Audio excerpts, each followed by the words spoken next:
Let's get right to that huge ferry disaster. A ship packed with high school students on an overnight trip to a popular tourist destination in South Korea. It sank so fast.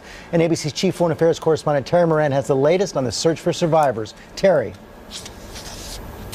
Good morning, George. This is a desperate situation, and it is ongoing. It was supposed to be a trip to paradise. 325 high school students, their teachers, other crew members and passengers all en route to the resort island of Jeju, the Korean Hawaii it's called, and then disaster struck.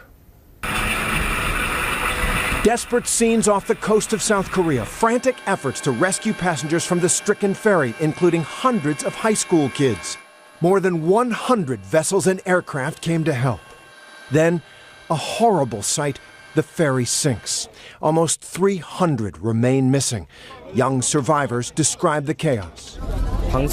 The announcement told us we should stay still, this student who scrambled to safety said, but the ship was already sinking and there were a lot of students who did not get out of the ship.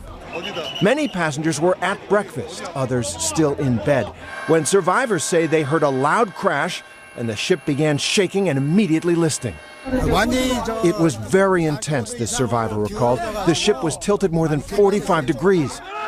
Anxious relatives gathered at the school where the youngsters were students. Now, a scene of dread and fear and weeping.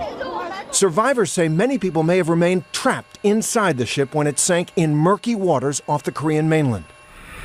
Divers are already looking inside the wreckage, and helicopters and rescue boats scouring the scene, looking for anyone who might have escaped the doomed ship.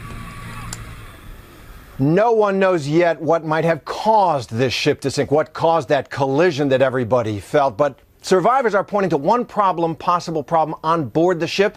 They were told to stay in place. And that may have been a terrible mistake. And Terry, that ship went down so quickly, just a couple of hours. Give us a sense of the scope of the rescue operation right now.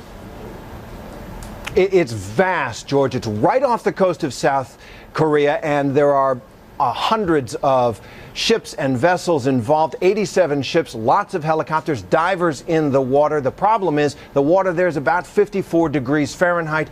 That means survivors have a couple of hours before hypothermia sets in. Oh, gosh. That's a scary situation. Okay, Terry, thanks very much.